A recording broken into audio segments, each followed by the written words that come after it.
Class 11th. Welcome back, students. This is the video number 11 of chapter number 13, photosynthesis in higher plants. Dear students, in this video I will discuss about what are the usage of ATP and NADPH formed in the process of chemiosmotic hypothesis. So let's start about use of ATP and NADPH. See here. First of all, one question is that where are the ATP and NADPH used? Where the form ATP and NADPH used in the process of photosynthesis after chemiosmotic hypothesis? Students, so answer is that the ATP and NADPH are used in the formation of sugar. In the formation of food, they are used to form sugar molecule. They are used in the formation of sugar, and that why the biosynthetic phase of photosynthesis, they form sugar molecule in the biosynthetic phase of photosynthesis. So we can also say that this is a dark reaction where the food is synthesized. In this process, in this biosynthetic phase of photosynthesis,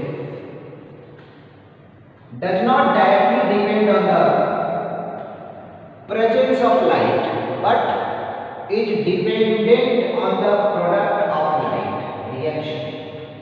In the biosynthetic phase, we can also say that dark reaction. In this process, they does not directly depend on the presence of light, but they depend on the product prepared in the presence of light, that is ATP and NADPH.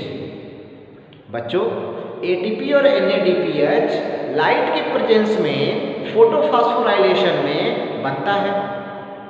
ये product तैयार हो गया photosynthesis के process में, light reaction में, लेकिन biosynthetic phase में, जिसको हम डार्क रिएक्शन भी कह सकते हैं, इसमें लाइट का प्रेजेंस तो नहीं होता। This process does not directly depend on the light reaction और light, but they depend on the product of light reaction, that is ATP and NADPH। ATP और NADPH की जरूरत इनको पड़ती है।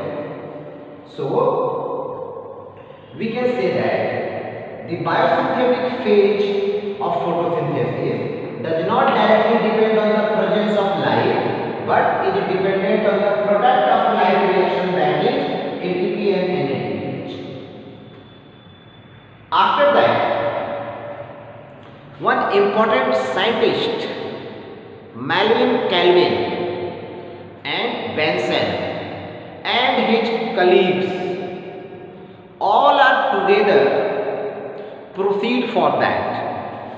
See here, Melvin Calvin used a chlorella, which is an alga, to discover the first carbon dioxide fixation product, that is 3-carbon organic compound known as 3-PGA, phosphoglyceric acid. Later on, 4-carbon compound OAA, oxaloacetic acid, was discovered.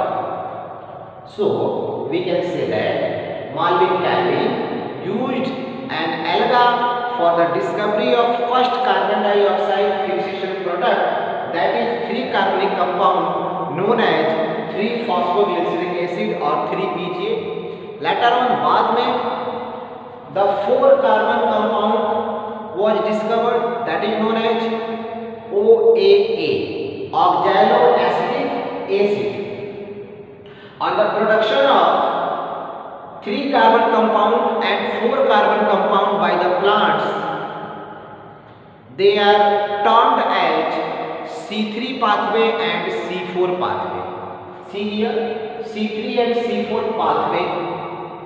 So what is the meaning of this C3 and C4 pathway, or we can say that C3 or C4 plant? Those plants which are produced.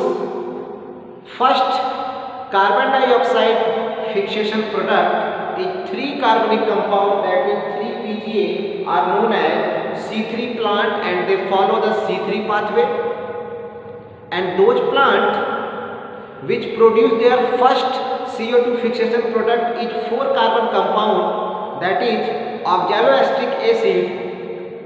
They are known as C4 plant, and the pathway they follow is known as C4 pathway. Right? After that, the 5 carbon compound also discovered, that is known as RUBP, ribulose biphosphate. And now these RUBP is the first primary acceptor of CO2 in the C3 cycle. Students, after that we will start about C3 cycle. Here in this video we are trying to know that the 3 carbon compound and 4 carbon compound is formed in the process of biosynthetic phase of photosynthesis, where 3-phosphoglyceric acid and oxaloacetic acid is formed. Now, on the basis of these compounds, they are known as C3 plant and C4 plant, and pathway is known as C3 pathway and C4 pathway.